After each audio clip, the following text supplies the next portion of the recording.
على رسوله الكريم. أما بعد فأعوذ بالله من الشيطان الرجيم. بسم الله الرحمن الرحيم.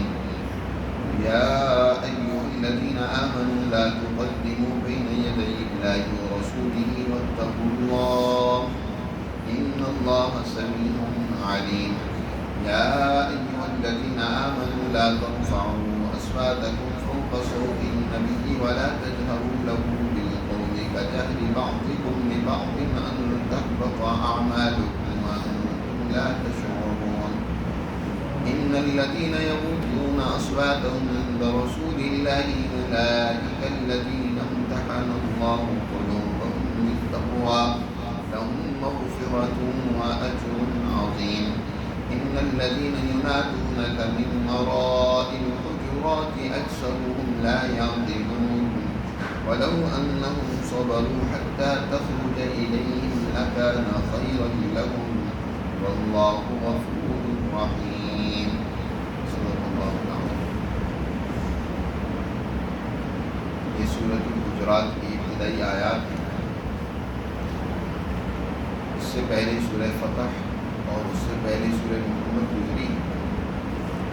یہ تینوں صورتیں آپس میں انتہائی مربوط اور مضامین کے اعتبار سے منظم.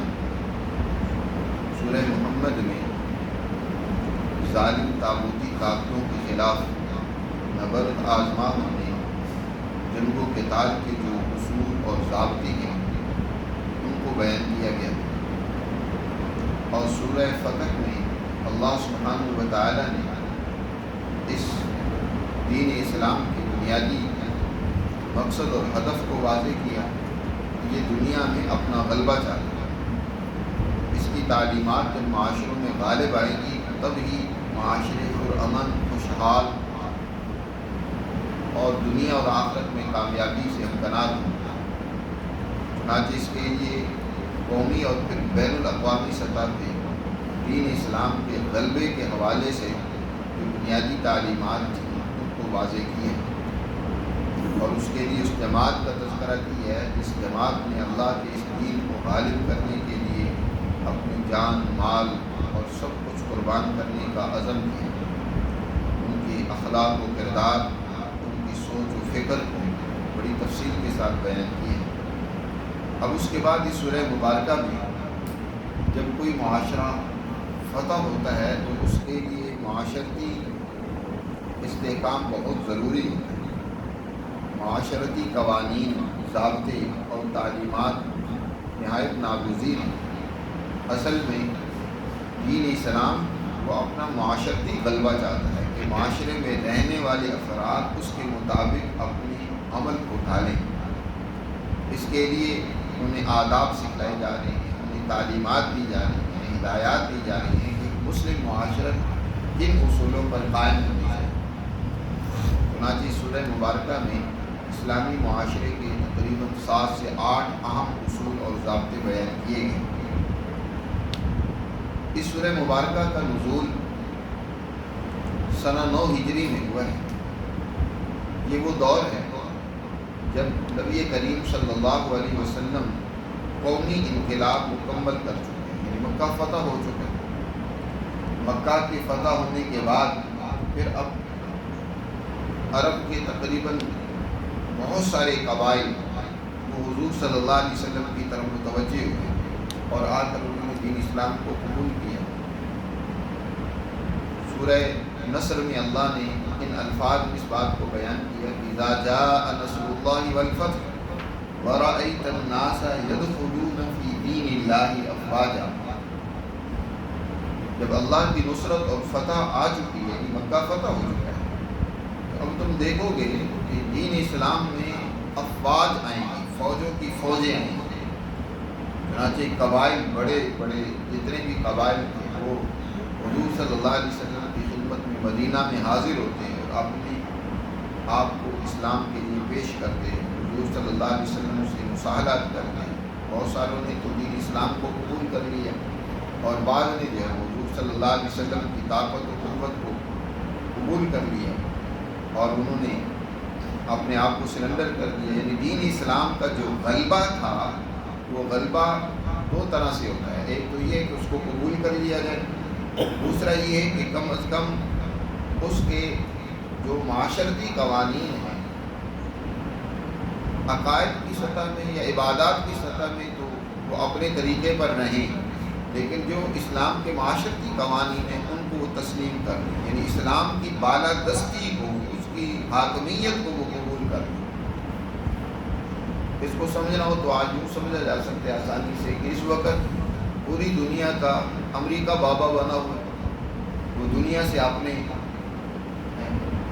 ضابطے قوانین اور اپنے آرڈر منواتا ہے، اور جو نہیں مانتے پھر ان پر چڑھ دوڑتا ہے، لوگوں کی، قوموں کی آزادی کو سلب کرتا ہے، ان کے وسائل پر قبضہ کرتا ہے. اس کا تسلط تو یہ ظلم کا ہے، جبر کا ہے، یہ اس کا تسلط تو طاغوت کا ہے. لیکن دین اسلام اپنا اسی طرح دنیا کی ساری قوموں پر غلبہ چاہتا ہے، لیکن اس لیے کہ کوئی قوم بھی نہ تو اپنے باسیوں پر، اپنے رہنے والے، اپنے شہریوں پر، اور نہ ہی کسی دوسری قوم پر کوئی ظلم و زیادتی اور بدماشی کرے. ساری انسانیت امن کے ساتھ، عدل کے ساتھ. دین اسلام کے اس بین الاقوامی غلبے کو تسلیم کرنا یہ قوموں کے لیے ضروری ہے، اور دین اسلام اسی مقصد کے لیے ہے. اس لیے پیچھے ہم نے سورہ فتح میں وہ آیت مبارکہ پڑھی ہے جس میں حضور صلی اللہ علیہ وسلم کی بعثت کا بنیادی مقصد ان الفاظ میں بیان کیا کہ والذی ارسل رسولہ بالہدی ودین الحق لیظہرہ علی الدین کلہ. اللہ وہ ذات ہے جس نے یہ سچا دین، ہدایت اپنے رسول کو دے کر بھیجا ہے تاکہ اس کو دنیا کے تمام دینوں اور نظریات پر غالب کر دے. غلبہ دین یہ حضور صلی اللہ علیہ وسلم کی بعثت کا بنیادی مقصد تھا. آج افسوس یہ کہ مسلمان اس غلبہ دین کو بھول گئے. بس حضور صلی اللہ علیہ وسلم کی بعثت کا مقصد صرف بات و نصیحت کرنا، میٹھی میٹھی باتیں لوگوں کو سنا دینا، یہاں تک معلوم کرنے. بس یہی حضور صلی اللہ علیہ وسلم کی زندگی کا مقصد. حضور صلی اللہ علیہ وسلم جس مقصد کے لیے خود زخمی ہو رہے ہیں، اپنے محبوب ترین جماعت کے افراد کو شہید کرا رہے ہیں، جہاں اتنے زخم کھائے جا رہے ہیں، تکلیفیں اٹھائی جا رہی ہیں، جس کے لیے قربانیاں دی جا رہی ہیں، جس کے لیے شب و روز ایک فکر کی جا رہی ہے، مشکلات سے گزر رہی ہیں، وہ آج سامنے نہیں ہے. مسلمان مخالفوں نے ذہنوں میں یہ بات ڈال دی ہے کہ نہیں، تمہارا مقصد یہ نہیں ہے کہ تم دنیا کی ظالم طاقتوں سے لڑو، تمہارا کام تو صرف یہ ہے کہ بس اچھی اچھی میٹھی میٹھی اخلاقی باتیں کر کے جنت میں چلے جاؤ. تم نے تو اپنی جنت کو آباد کرنا ہے. یہاں جو کچھ کرتا ہے اس کی سزا وہ خود ہی بھگتتا رہے گا، تمہیں کچھ نہیں کرنا. یاد رکھو اس دنیا میں مسلمان جماعت اللہ کی وہ فرشتوں والی صفت رکھنے والی جماعت، جیسے آپ کسی پچھلی صورت میں فرمایا نا وَلِلَّهِ جُنُودُ السَّمَاوَاتِ وَالْأَرْضِ. اللہ ہی کے لشکر ہیں آسمانوں میں بھی اور زمین میں بھی. آسمانوں کے لشکر تو فرشتے ہیں، زمین کے لشکر اللہ کے کون ہیں؟ وہ مسلمان جماعت یہ زمین میں اللہ کا لشکر ہے. وہ ان فرشتوں والی صفات ان کے اندر موجود ہیں. وہ دنیا میں اللہ کے نمائندہ بن کر دنیا کی ظالم طاغوتی طاقت قوتوں کو سرنڈر کرتے ہیں، ان کو ظلم سے روک دیں، ان کو بدماشی سے باز رکھیں. اللہ سبحانہ و تعالیٰ نے بڑی تفصیل کے ساتھ گزشتہ 2 صورتوں میں اس بات کو واضح کیا ہے. ان صورتوں کو پڑھنا چاہیے، بار بار اس کا مطالعہ کرنا چاہیے، اور اپنے نظریے اور فکر اور ایمان کو اس کے مطابق بنانا چاہیے. ظاہر ایک مسلمان کا ایمان وہی ہے جو اللہ نے بیان فرمایا، جس کی تعلیم اللہ نے کی ہے. کوئی مولانا صاحب یا کوئی بھی مفکر، کوئی بھی مبلغ اپنی طرف سے کوئی باتیں ذہنوں میں ڈال دے تو وہ درست نہیں ہے جب تک ان کی باتوں کو قرآن سے مناسبت نہ ہو. جو قرآن سمجھا رہا ہے، جو قرآن بات ہمارے ذہنوں میں بٹھانا چاہتا ہے، جس کی ہمیں تعلیم دیتا ہے، وہ سمجھنا بہت ضروری ہے. اپنے آپ کو سچا مومن بنانا ہے، مسلمان بنانا ہے، تو پھر قرآن کا مطالعہ بہت ضروری ہے. قرآن کا ہر لفظ، ہر جملہ، ہر حکم، ہر آیت جب تک ہم اپنے آپ کو اس میں نہیں ڈھالیں گے، یاد رکھو سچے مسلمان نہیں بن سکتے. تو یہاں سورہ حجرات جو 9 ہجری میں نازل ہوئی ہے۔ اس وقت عرب کے بڑے بڑے قبائل حضور کی خدمت میں پہنچ رہے ہیں، اور ان میں عرب کے ہاں اس وقت کوئی پڑھنے لکھنے کا رواج نہیں تھا۔ یہ جو بڑے شہر تھے مکہ مدینہ، اس میں بھی گنے چنے افراد پڑھنا لکھنا جانتے تھے۔ مکہ میں بھی جہالت زیادہ تھی، لوگ امیین تھے، جیسے خود قرآن نے بیان فرمایا کہ والذی بعث فی الامیین رسولا منہم، ان پڑھ لوگ زیادہ تھے، ان میں اللہ نے اپنے عظیم رسول کو بھیجا ہے۔ کچھ چند ایک لوگ پڑھنا لکھنا جانتے تھے۔ ظاہر ہے جہاں جہالت ہوتی ہے وہاں تہذیب، تمدن، آداب، کس سے کس انداز سے بات کرنی ہے، کس کا کیا مقام و مرتبہ ہے، اس کے ساتھ کس رویے اور انداز سے پیش آنا ہے، وہ نہیں ہوتا۔ جاہل قوم تو اجڑ سی ہوتی ہے، پھر خاص طور پر جو بدو لوگ تھے، دیہاتوں میں رہنے والے تھے، ان میں تو تہذیب و کلچر نام کی کوئی چیز نہیں۔ دین اسلام ایک مہذب سوسائٹی پیدا کرنا چاہتا ہے، جہاں ایک دوسرے کے ادب و آداب، احترام اور ایک دوسرے کے ساتھ رہن سہن کا کیا طریقہ اور طرز ہونا چاہیے، اس کی تعلیم دینا ہے۔ دین اسلام سے زیادہ مہذب تعلیم دینے والا کوئی اور نظریہ اور نظام ہے ہی نہیں۔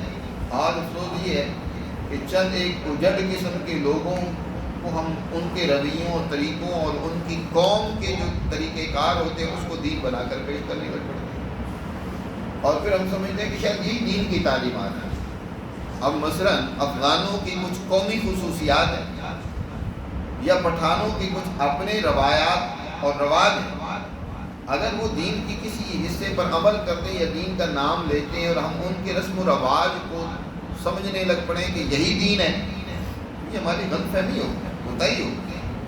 قوموں کے اپنے جو قومی رسم و رواج ہوتے ہیں اس کو سمجھنا بھی ضروری ہوتا ہے۔ دین اسلام کی کیا تعلیمات ہیں ان کو سمجھنا بھی ضروری ہے۔ دین اسلام کی تعلیمات وہ تو قوموں کو مہذب بنانے کی تعلیمات ہے۔ چنانچہ اس سورہ مبارکہ میں شروع ہی سے پہلی آیت سے اللہ نے ایک بہت بڑا بنیادی اصول اور ضابطہ یہ واضح کر دیا ہے کہ مسلمان جماعت کے لیے خاص طور پر اللہ اور اس کے رسول کی تعلیمات سے انحراف کرنا، منہ موڑنا، یہ قطعی طور پر درست نہیں، ان کے لیے ضروری ہے۔ اللہ تعالیٰ ارشاد فرماتے ہیں یا ایھا الذین آمنوا، ایمان والوں کو خطاب کیا، اے ایمان والو، لا تقدموا بین یدی اللہ ورسولہ، اللہ اور اس کے رسول سے احکامات میں پیش قدمی مت کرو۔ لا تقدموا بین یدی اللہ ورسولہ، یہ جملہ عربی میں اس وقت بولا جاتا ہے جب کوئی آدمی اپنے امام اور لیڈر سے پہلے کوئی امر و نہی نافذ کرنا شروع کر دے، یعنی جو ان کا رہنما ہے، کہا جاتا ہے نا فلان قدم بین امامی، فلاں آدمی وہ اپنے لیڈر سے پہلے ہی وہ کیا ہے اپنی حکم جاری کر رہا ہے، لیڈر نے ابھی کوئی آرڈر دیا نہیں ہے۔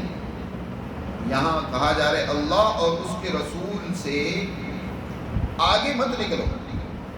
آگے نکلنے کا مطلب یہ ہے، حضرت ابن عباس رضی اللہ تعالیٰ عنہ فرماتے ہیں لا تخالفوا کتاب اللہ و سنت رسولہ، اس کا مطلب یہ اللہ اور اس کے رسول کی تعلیمات کی مخالفت نہ کرو۔ جو اللہ اور اس کے رسول نے بات کہہ دی ہے تم آگے بڑھ کر اپنی طرف سے کوئی نظریہ، کوئی فکر، کوئی نظام، کوئی بات، کوئی تعلیم دینے لگ پڑو۔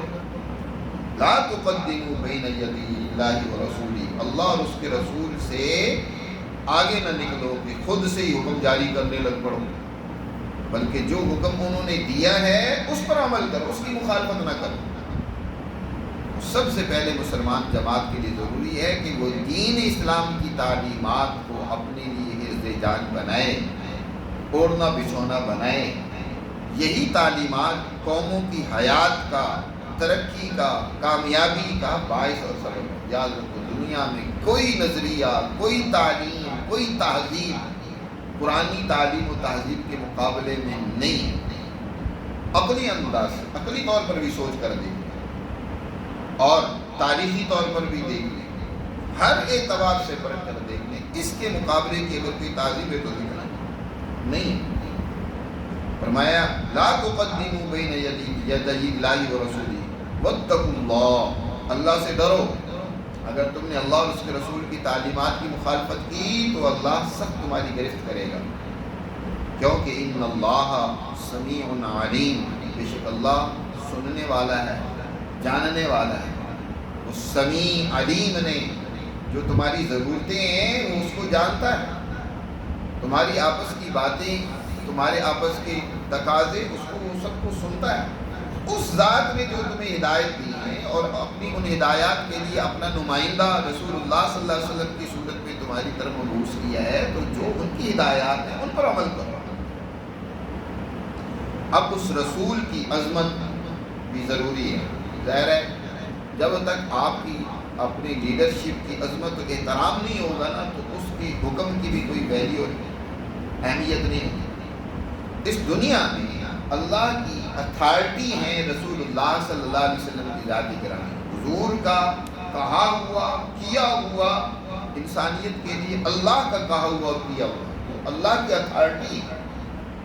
اس لیے حضور کی تعظیم، احترام، ادب، محبت وہ ضروری ہے۔ اگر حضور ہی کی احترام اور عزت و عزت نہیں ہے تو میں پھر اللہ کے حکم کی کہاں پاس ہوگا، اس کا احترام تمہاری جگہ میں کہاں ہوگا۔ اس لیے اگلی آیت میں فرمایا یا ایھا الذین آمنوا، اے ایمان والو، لا ترفعوا اصواتکم فوق صوت النبی ولا تجہروا لہ بالقول کجہر بعضکم لبعض، اپنی آوازوں کو نبی صلی اللہ علیہ وسلم کی آوازوں سے بلند نہ کرو۔ اگر حضور سے بات ہو رہی ہے یا حضور کی مجلس میں تم بیٹھے ہو اور کوئی حضور مشورہ مانگ رہے ہیں اور تم بات کر رہے ہو آپس میں ہی، مثلا تم بات کوئی کر رہے ہو اور ان باتوں میں حضور کا لحاظ کیے بغیر الجھنے لگ پڑو، سب سے پہلے تو خطاب یہ صحابہ کرام سے کیا جا رہا ہے، پھر تا قیامت انسانیت اس خطاب سے ان کو بھی حکم دیا جا رہا ہے۔ تو فرمایا کہ ایسا نہ کرو کہ اپنی آوازوں کو نبی کی آواز سے بلند کرنے لگ پڑو۔ ایک موقع پر نبی کریم صلی اللہ علیہ وسلم نے ایک لشکر دشمن کے مقابلے میں بھیجنا تھا، رائے آپ صلی اللہ علیہ وسلم نے صحابہ سے طلب کی کہ اس لشکر کا سربراہ کس کو بنایا جائے، کمانڈر کس کو بنایا جائے۔ حضرت ابوبکر صدیق رضی اللہ تعالیٰ عنہ نے حضرت اقرا ابن حابس رضی اللہ تعالیٰ عنہ کا نام لیا، حضرت عمر نے اس کی مخالفت کی، اور یہ آپس میں بات چیت، اس کا تکرار کچھ اس طرح ہوا۔ حضور صلی اللہ علیہ وسلم کی ذات گرامی وہاں موجود ہے، آپ صلی اللہ علیہ وسلم کو ناگوار ہوا، ٹھیک ہے تم سے رائے طلب کی گئی ہے، تم اپنی رائے دلیل کے ساتھ پیش کر سکتے ہو کہ یہ انسان زیادہ موزوں ہے، لیکن یہ مطلب تو نہیں ہے کہ تم جو ہے خود ہی سارے فیصلے کرنے لگ پڑو۔ فیصلہ کرنے کی اتھارٹی تو اللہ کے رسول اس وقت موجود ہے، یا جو بھی جماعت کا اس وقت سربراہ ہوگا وہ فیصلہ تو وہ کرے گا، باقی جو اراکین ہیں وہ اپنی رائے دے رہے ہیں۔ یہ نہیں ہے کہ اپنی رائے منوانے پر اصرار کریں، اور خاص طور پر نبی کریم صلی اللہ علیہ وسلم کی ذات گرامی موجود ہو۔ فرمایا ایسا نہ ہو کہ حضور کی موجودگی میں تمہاری آوازیں بلند ہونے لگ پڑے، یا تم حضور کے ساتھ جب بات کرو تو اس طرح زور سے بات کرو جیسے تم آپس میں ایک دوسرے سے بات کرتے ہو۔ وَلَا تَجْهَرُوا لَهُ بِالْقَوْلِ كَجَهْرِ بَعْضِكُمْ لِبَعْضٍ، جیسے ایک دوسرے سے بات کرتے وقت تم زور سے بھی بات کرتے ہو، ایسے حضور صلی اللہ علیہ وسلم کی موجودگی میں بات کرنے لگ پڑو، حضور کے ساتھ ایسے بات کرنے لگ پڑو، قطعاً تمہارے لیے درست نہیں ہے۔ مگر نہ آگے بڑا سخت جملہ فرمایا، کہیں ایسا نہ ہو ان تحبط اعمالکم، یہاں لام معذوف ہے، لئن تحبط اعمالکم، اس کا انجام کیا ہوگا؟ لام عاقبت کا ہے کہ تمہارے اعمال حق اور ضائع ہو جائیں گے، وانتم لا تشعرون، اور تمہیں پتہ بھی نہیں ہوگا۔ تم اپنے آپ کو سمجھ رہے ہو کہ ہم تو بڑے پہنچے ہوئے ہیں، ہم بڑے نیک اعمال کر رہے ہیں، بڑے اچھا کام کر رہے ہیں، ہم تو جنت کے حقدار ہیں، تمہیں خبر بھی نہیں ہوگی اور تمہارے سارے اعمال ملیابیٹ ہو جائیں گے۔ رسول صلی اللہ علیہ وسلم کا یہ ادب ہے، اور اس ادب کا صحابہ نے کتنا پاس اور لحاظ کیا۔ حضرت عمر فاروق رضی اللہ تعالیٰ عنہ فطرتی طریقے سے جہری صوت تھے، ذرا بلند آواز سے بات کرتے تھے۔ جب یہ آیت مبارکہ نازل ہوئی تو اس کے بعد حضرت عمر فاروق رضی اللہ تعالیٰ عنہ اتنی دھیمی آواز سے آہستگی سے بات کرتے ہیں کہ بعض اوقات ان سے دوبارہ پوچھنا پڑتا تھا کہ آپ نے کیا کہا. حضور کی موجودگی میں خاص طور پر پھر کبھی انہوں نے اونچی آواز سے بات نہیں کی. حضور کو بھی پوچھنا پڑتا بھائی ذرا اونچی آواز سے بات کرو، کیا بات کرنا. حضرت ثابت بن قیس رضی اللہ تعالی عنہ جب یہ آیت مبارکہ نازل ہوئی، انہوں نے گھر میں اپنے آپ کو بند کر لیا اور روتے رہتے تھے ہر وقت. 2-3 دن گزرے جب حضور کی مجلس میں نہیں حاضر ہوئے تو حضور صلی اللہ علیہ وسلم نے پوچھا بھائی کیا ہوا، ثابت بن قیس کہاں ہے، نظر نہیں آ رہا. صحابہ نے کہا، بتایا کہ اللہ کے رسول وہ تو گھر میں انہوں نے اپنے آپ کو بند کر رکھا ہے اور ہر وقت روتے ہی رہتے ہیں. حضور نے رونے کی وجہ پوچھی تو کہا ہمیں بھی اس کا علم نہیں ہے. حضور نبی کریم صلی اللہ علیہ وسلم نے انہیں بلوایا اور ثابت بن قیس سے پوچھا بھائی کیا بات ہے، رونے کی وجہ پوچھی. انہوں نے کہا اللہ کے رسول یہ آیت میرے بارے میں اللہ نے نازل کی ہے، یہ کیونکہ جہری صوت تھی، آواز ان کی بڑی طرف بھاری تھی کہ اللہ نے میرے بارے میں یہ فرمایا کہ تحبط اعمالکم، تمہارے اعمال کو ہم حبط کر دیں گے اور تمہیں پتہ بھی نہیں چلے گا، وانتم لا تشعرون، تمہیں خبر بھی نہیں ہوگی. حضور صلی اللہ علیہ وسلم نے فرمایا کیا ہے ثابت، کیونکہ اس بات پر راضی نہیں ہے کہ تو زندگی گزارے حمیدہ وانت تعیش حمیدا وان تموت شہیدا وان تدخل الجنہ، کہ تیری موت شہادت والی موت ہو اور یہ کہ تو جنت میں داخل ہو. یہ پسند نہیں ہے. کہا اللہ کے رسول کیوں نہیں؟ فرمایا تیری زندگی ایسی ہی ہو، تیری زندگی بھی قابل ستائش ہے اور تیری موت شہادت کی موت ہوگی اور تو جنت میں داخل ہوگا.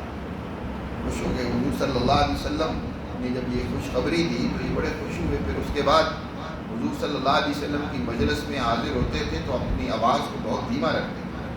اور بعد میں حضرت ابوبکر صدیق رضی اللہ تعالیٰ عنہ کے دور میں مسلمہ کذاب کے مقابلے میں جب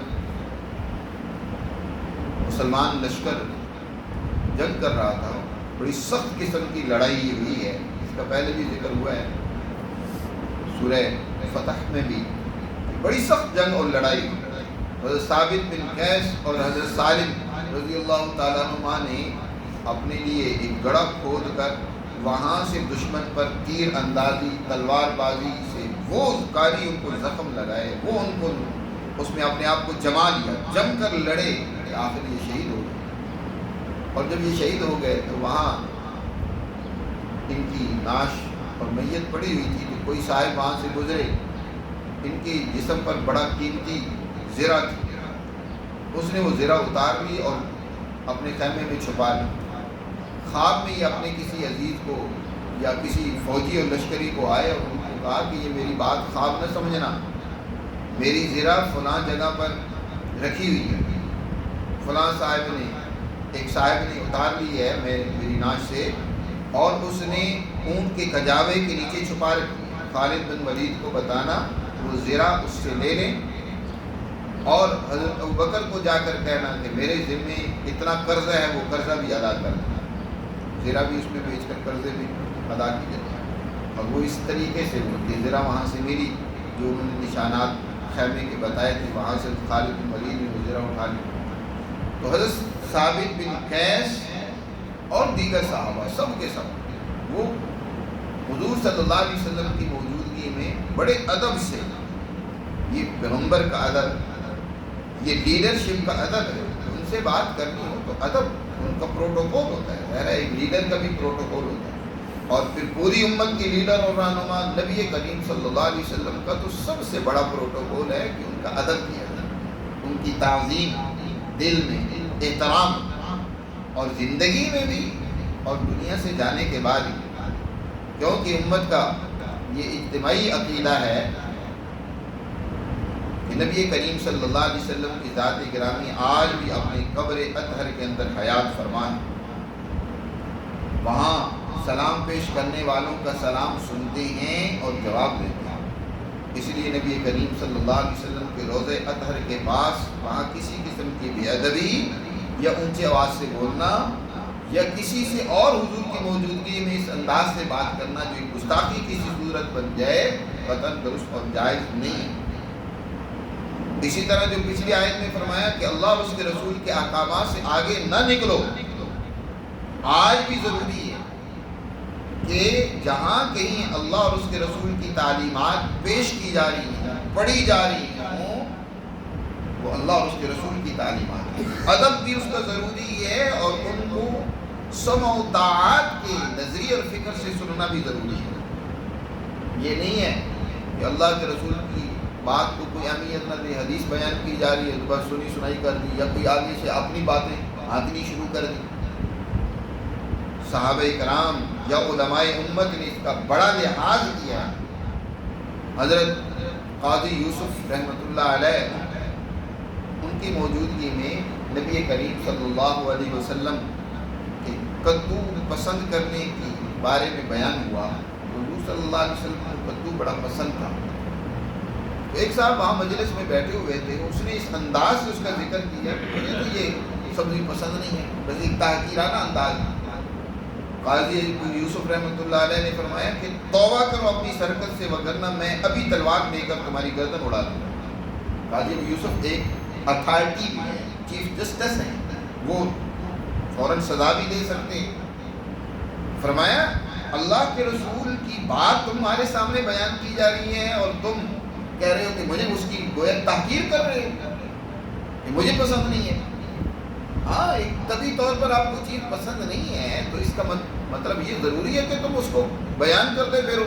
نبی کریم صلی اللہ علیہ وسلم نے بھی حکم تو یہ نہیں دیا کہ لازمی تم کدو کھاؤ، حضور کو ذاتی طور پر یہ سبزی پسند تھی۔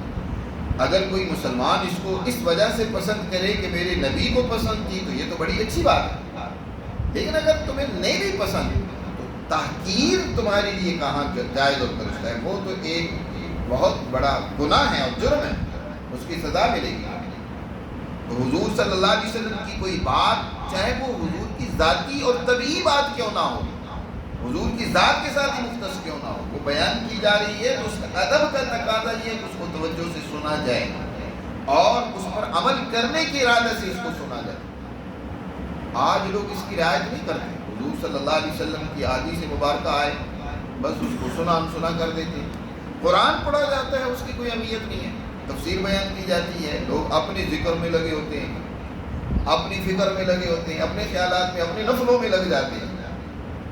بھائی نفل اپنی جگہ عبادت ہے، لیکن قرآن اللہ کی تعلیم جب یہ دی جا رہی ہے، اللہ کے رسول کے ارشاد جب سنایا جا رہا ہے، اپنے تقاضوں کو، اپنی ضروریات کو حد الوسع پیچھے کر دیں۔ کوئی مجبوری ہو تو الگ بات ہے۔ لا تقدموا بین یدی اللہ و رسولہ، اللہ اور اس کے رسول کے احکامات سے آگے بڑھنا چاہتے ہو، اپنی مرضی کرنا چاہتے ہو، ایسا نہ کرو۔ اسی طرح حضور صلی اللہ علیہ وسلم جو معلم تھے، انسانیت کو تعلیم تہذیب سکھانے والے تھے، اور آپ صلی اللہ علیہ وسلم نے فرمایا کہ میری امت کی علماء جو ہوتے ہیں وہ بھی انبیاء کے نائب ہوتے ہیں۔ بعض احادیث میں تو ان کو گویا کہ وہ امت میں اسی طرح کا درجہ رکھتے ہیں، نبی نہیں ہوتے الیاذ باللہ، لیکن ان کا درجہ یا ان کا مقام اور ذمہ داری وہی ہوتی ہے جو ایک نبی کی ہوتی ہے، یعنی تعلیم دینا، انسانیت کو رہنمائی دینا۔ تو جیسے نبی کا ادب ہے کہ اس کے ساتھ توہین آمیز بلکہ اونچی آواز سے بولنا اپنے سارے اعمال کو برباد کر دینا ہے، اسی طرح جو اللہ کا نائب ہے، عالم ہے، عالم ربانی ہے، استاد ہے، اس کا بھی ادب ضروری ہے۔ یہ نہیں ہے کہ استاد کی بھی تم بے ادبی کرنے لگ پڑو، اس سے بدتمیزی سے بات کرنے لگ پڑو یا اس سے جھگڑنے لگ پڑو، اور خاص طور پر اس کی موجودگی میں اس کا موجودگی کا کوئی احترام ہی نہ ہو۔ دین اسلام نے استاد کا ادب بھی سکھلایا ہے۔ آج یورپ جو بڑی تہذیب کی باتیں کرتا ہے، بڑی ترقی کی باتیں کرتا ہے، اس نے استاد کا ادب و احترام ذہنوں سے نکال دیا ہے۔ آج کالجوں میں، یونیورسٹیوں میں دیکھو، استاد کی نقل اتارتے ہیں طالب علم، اس کی گستاخی کرتے ہیں، اس کی توہین کرتے ہیں، بلکہ کئی موقعوں پر تو مار پٹائی کرتے ہیں۔ استاد کا، بڑوں کا احترام نکال دیا ذہنوں سے۔ دین اسلام تو بڑوں کا احترام، عزت پیدا کرتا ہے۔ قرآن مقدس نے، بلکہ حضور نے دوسری جگہ پر ارشاد فرمایا من لم یوقر کبیرنا ولم یرحم صغیرنا فلیس منا، جو بڑوں کا احترام نہیں کرتا، چھوٹوں پر شفقت نہیں کرتا، اس کا ہمارے سے کیا تعلق ہے؟ اس کا اسلامی سوسائٹی سے، مسلم جماعت سے کیا تعلق ہے؟ بڑوں کا احترام، یعنی استاد کسی سوسائٹی اور معاشرے کا بڑا ہوتا ہے، اور پھر خاص طور پر وہ استاد جو اللہ اور اس کے رسول کی تعلیمات دے رہا ہو، اس کا ادب بھی بہت ضروری ہے۔ اللہ کے رسول کی تو شان ہی بہت اونچی ہے، اللہ کے رسول کی ذات کا، حضور کے اقوال افعال اور حضور صلی اللہ علیہ وسلم کی تعلیمات کا بھی ادب ضروری ہے، اس کا بھی ادب۔ حضور کے ارشاد سنیں تو فوراً اپنے آپ کو جھکا دے، چاہے آپ کی رائے کتنی وزنی کیوں نہ ہو۔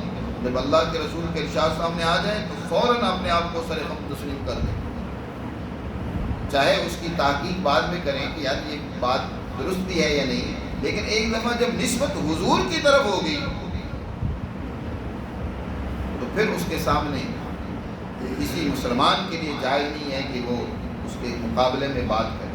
ایک موقع پر خلیفہ ہارون رشید، اس کے پاس حضرت ابو ہریرہ رضی اللہ تعالیٰ عنہ کی نسبت سے کوئی حدیث بیان کی جا رہی تھی۔ وہاں ایک صاحب نے کہا کہ ہم ابو ہریرہ کی بات کو نہیں مانتے، ان کی بات کوئی قابل اعتماد نہیں ہے، اس بارے میں ہم یہ بات فلاں صحابی کی مانتے ہیں۔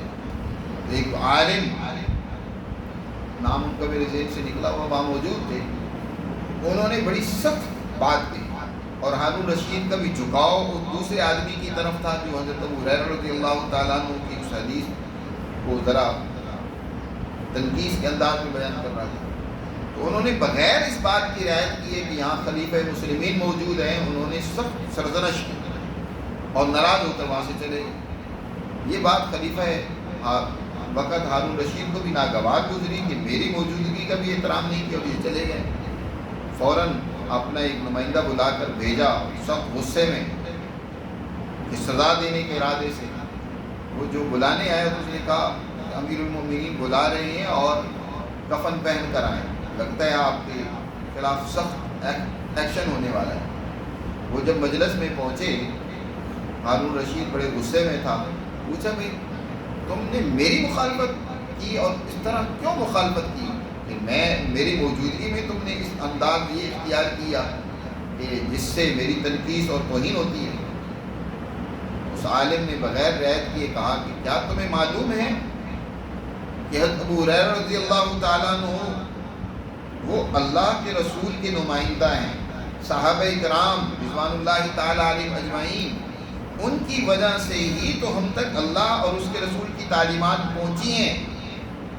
اس کا مطلب یہ کہ صحابہ پر ہمیں اعتماد نہیں ہوگا تو دین پر اعتماد نہیں، اللہ اور اس کے رسول پر اعتماد نہیں۔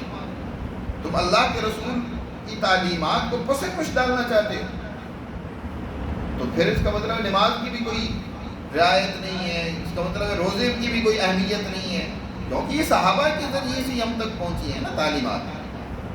خلیفہ ہارون رشید کو بات سمجھ آ گئی، فوراً اس کا غصہ ٹھنڈا ہوا اور ان سے معذرت کی اور بہت زیادہ انعام و اکرام کے ساتھ روانہ کیا کہ آپ نے ہم پر حقیقت آشکارا کر دی۔ تو صحابہ کرام کا وہ احترام اس لیے ضروری ہے کہ وہ رسول اللہ صلی اللہ علیہ وسلم کی تعلیمات ہم تک منتقل کرنے والے ہیں۔ اس طرح علماء ربانی جو اللہ اور اس کے رسول کی تعلیمات بیان کرنے والے ہوں، ان کا بھی ادب و احترام ضروری ہوتا ہے کہ انسان ان کو بھی ادب اور عزت کے ساتھ ان کے ساتھ پیش آئے۔ یہ نہیں کہ جب جس کا جی چاہے دیہاتیوں اور گنواروں کی طرح بے عزتی کر دی۔ جب استاد کا احترام اور عزت نہیں ہوگی تو پھر یاد رکھو معاشرے میں کسی کی بھی عزت و احترام نہیں ہوگی۔ تو یہ دیہاتی اور گنوار پن کو چھوڑنا چاہیے، دین اسلام کی تعلیمات کو سیکھ کر اس پر عمل کرنا چاہیے۔ فرمایا ان الذین یغضون اصواتهم عند رسول اللہ، بے شک وہ لوگ جو اپنی آوازوں کو رسول اللہ صلی اللہ علیہ وسلم کی موجودگی میں پست کر لیتے ہیں، اولئک الذین امتحن اللہ قلوبهم، یہی لوگ ہیں کہ اللہ نے ان کے دلوں کو خالص کر لیا ہے تقویٰ کے لیے۔ امتحانہ اس کا معنی ہے دلوں کو خالص کر لینا، یعنی یہ دل وہ ہیں کہ جو تقویٰ کے لیے مختص کر دیے گئے، ان میں تقویٰ پیدا کر دیا گیا ہے، یہ اللہ اور اس کے رسول کی موجودگی میں اپنے آواز کو پست رکھتے ہیں۔ امتحانہ یہ منحت العدیم سے آتا ہے، منحت العدیم یعنی چمڑے کو وسیع کرنا، اس کے لیے لفظ استعمال ہوتا ہے، اسی سے امتحانہ ہے، یعنی ان کے دل تقوی کے لیے وسیع ہو چکے ہیں، مختص ہو چکے ہیں، ان کے دلوں میں تقوی انہی کے دلوں میں ہوگا جو اللہ کے رسول کا ادب کرتے ہیں، اپنی آوازوں کو پست رکھتے ہیں۔ لہم، پہلی بات تو یہ کہ ان کے دلوں میں تقوی ہے۔ دوسرا اللہ نے ان کے لیے نام یہ ذکر کیا کہ لہم مغفرۃ، ان کے لیے مغفرت ہے، اور تیسرا یہ کہ اجر عظیم، ان کے لیے بہت بڑا اجر ہے۔ ان الذين ينادونك من وراء الحجرات اکثرهم لا يعقلون۔ سنہ 9 ہجری میں حضور صلی اللہ علیہ وسلم کے پاس جیسے مختلف وفود آ رہے تھے ملنے کے لیے، ایک وفد بنو تمیم کا جو 70-80 افراد پر مشتمل تھا، دوپہر کے وقت مسجد نبوی میں آیا، اور مسجد نبوی میں پہنچا، آتی حضور صلی اللہ علیہ وسلم حجرے میں تشریف لے گئے تھے۔ عموماً حضور صلی اللہ علیہ وسلم کا وہ وقت قیلولہ کرنے کا تھا، لیکن یہ آیا ہے تو آتی ہی بجائے انتظار کرتے ہیں کہ حضور تشریف لائیں گے ظہر کے وقت، حضور سے ملاقات ہو جائے گی، بات چیت ہو جائے گی، نہیں، انہوں نے جناب حضور صلی اللہ علیہ وسلم کے حجرے کے باہر ہی سے حضور کو پکارنا شروع کر دیا، یا محمد اخرج الینا، باہر آئیے ہمارے لیے، ہم سے بات چیت کیجیے، اور بہت اونچی آواز سے باتیں کی۔ آپ صلی اللہ علیہ وسلم باہر تشریف لائے، پہلے تو اس وفد کے جو سرداران تھے انہوں نے اپنی اس جو عربی فصاحت و بلاغت ہے اس کا روپ ڈالنے کے لیے حضور سے کہا کہ ہم جس کی تعریف کرتے ہیں تو بس وہ مزین و آراستہ ہو جاتا ہے، جس کی برائی کرتے ہیں تو وہ عیبدار ہو جاتا ہے، ہماری گفتگو کے مقابلے میں اس کوئی ٹھہر نہیں سکتا۔ حضور صلی اللہ علیہ وسلم میں تم غلط بیانی کر رہے ہیں، تعریف اسی کی ہے جس کی اللہ تعریف کرے، مذمت اور برائی عیبدار وہی ہوتا ہے جس کی اللہ مذمت اور برائی بیان کرے۔ اور اس کے بعد وہ اپنے خطیب کو کہنے لگے، عطارد بن حاجب جو ان کا سردار تھا اور بڑی خطابت کا ماہر تھا، یہ ہم چاہتے ہیں کہ آپ ان کی خطابت سنیں۔ انہوں نے خطیبانہ انداز میں گفتگو کی تو آپ نے فرمایا ثابت بن قیس سے کہ اٹھیے ان کو اس کی خطابت کا جواب دیجیے۔ ثابت بن قیس رضی اللہ تعالیٰ عنہ نے اس انداز سے ان کو جواب دیا کہ ان کے چکے چھوٹ گئے، وہ حیران رہ گئے کہ ہم تو سمجھ رہے تھے کہ ہمارے مقابلے میں کسی کو بات کرنا ہی نہیں آتی۔ پھر اسی طرح ان کا دوسرا ایک شاعر آگے بڑھا اور اس نے شعر و شاعری کے انداز میں اپنے قبیلے کی بڑی تعریف کی۔ حضور صلی اللہ علیہ وسلم نے فرمایا حضرت حسان بن ثابت کو ان کا جواب دو۔ حضرت حسان بن ثابت جو شاعر رسول صلی اللہ علیہ وسلم تھے، انہوں نے اسلام کی اور نبی کریم صلی اللہ علیہ وسلم کی منقبت کو اس انداز سے بیان کیا۔ ان کا تیسرا سردار کہنے لگا اللہ کا رسول ہم آپ کا مقابلہ نہیں کر سکتے، اور پھر اللہ نے ان کو توفیق دی، ہدایت دی، اور وہ مسلمان ہو گئے۔ تو اللہ نے ان کا یہ رویہ جو باہری سے حضور کو پکار رہے تھے، بلا رہے تھے کہ باہر آئیں ہم سے بات کریں، اللہ نے اس کو بیان کرتے ہوئے فرمایا ان الذین ینادونک من وراء الحجرات، بے شک وہ لوگ جو آپ کو پکار رہے ہیں حجروں کے باہر سے، اکثرهم لا یعقلون، ان میں سے اکثر عقل و شعور سے پیدل ہیں، عقل نہیں رکھتے۔ ولو انہم صبروا، اگر یہ صبر سے کام لیتے، ذرا انتظار کرتے، حتی تخرج الیہم، یہاں تک کہ آپ ان کی طرف تشریف لے آتے، تو لکان خیر لہم، ان کے لیے بہت بہتر تھا، لیکن اب یہ مسلمان ہو گئے ہیں، انہیں اب اس ادب کا پتہ ہی نہیں ہے۔ یہ نہیں ہے کہ استاد ہے، کوئی بڑا ہے تو آپ جا کر گھر پہ دستک دینا شروع کر دیں اور بار بار قرآن کی دوسری جگہ پر اس کا ادب بھی ذکر کی ہے کہ کسی کے گھر پر بھی جاؤ تو مسلط نہ ہو جاؤ۔ یہ نہیں ہے کہ گھر سے لازمی اس کو نکالو، بار بار دروازہ ٹوٹتے رہو، زیادہ سے زیادہ ایک آدھ دفعہ دستک دو کہ اس تک اطلاع پہنچ جائے، لیکن اگر نہیں وہ باہر آئے تو پھر انتظار کرو، واپس چلے جاؤ، انتظار کرو۔ اسی طرح ٹیلی فون پہ بھی یہ بھی ایک دستک ہوتی ہے، کئی لوگ ہوتے ہیں ایک دفعہ فون کیا نا وہ نہیں اٹھایا تو پھر ملاتے جائیں گے، جب تک اس نے اٹھانا نہیں ہے بس ٹیلی فون ملاتے ہی جائیں گے، لازمی اٹھائیں۔ بھئی اگلا کہیں مصروف ہو سکتا ہے، کسی جیسے نبی کریم صلی اللہ علیہ وسلم تو رات دن کام کاج میں مصروف ہے، رات دن اللہ کی عبادت میں، دن میں اور کام کاج، تو دوپہر کو تھوڑا قیلولہ فرمایا کرتے تھے، صبر کرنا چاہیے تھا، لیکن ان سے برداشت نہیں ہوئی۔ تو اسی طرح لوگ برداشت نہیں کرتے۔ قرآن نے یہاں ان لوگوں پر تنقیر فرمائی ہے کہ صبر سے کام لیتے اور انتظار کرتے تو یہ ان کے لیے بہتر تھا۔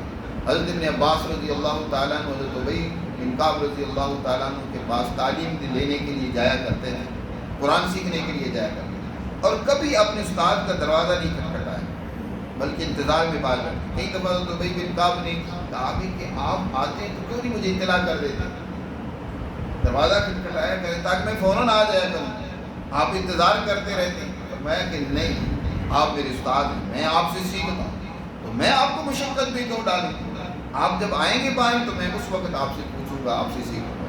تو استاد کا بھی ایک ادب ہوتا ہے۔ نبی پاک صلی اللہ علیہ وسلم کے یہاں آداب ذکر کیے جا رہے ہیں، اس طرح معلمین کے آداب بھی اسی سے سمجھ میں آتے ہیں۔ فرمایا یہ ان کے لیے بہتر ہوتا اگر صبر سے کام لیتے، لیکن اللہ نے ان کو معاف کر دیا کیونکہ واللہ غفور الرحیم۔ ان آیات میں اللہ نے معاشرتی گویا کہ بنیادی اہم اور قوانین اور ضابطے ذکر کیے ہیں کہ ایک دوسرے کا ادب و احترام کیسے ضروری ہوتا ہے۔ معلمین کا، اساتذہ کا، بڑوں کا ادب و احترام، عمر میں کوئی بڑا ہے، کوئی ہے اور کسی خلق میں، کسی اور صفت میں بڑا ہے تو اس کا بھی ادب و احترام ضروری ہے۔ اور نبی کریم صلی اللہ علیہ وسلم کا ان سب سے بڑھ کر ادب و احترام ضروری ہے، کیونکہ آپ تو معلم انسانیت ہیں۔ تمام اخلاق، خیر و خوبیاں جو دنیا میں انسانیت کی طرف منتقل ہوئی ہیں وہ آپ ہی کی وجہ سے ہوئی ہیں۔ اس لیے آپ سب سے زیادہ آج بھی ادب و احترام کے مستحق ہیں کہ آپ کی بات کے مقابلے میں کسی کی بات کو ترجیح نہ دی جائے۔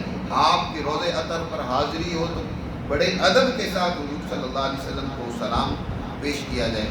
اللہ ہمیں سمجھ نصیب فرمائے اور آپ صلی اللہ علیہ وسلم کے احکامات، اللہ اپنے احکامات میں عمل کرنے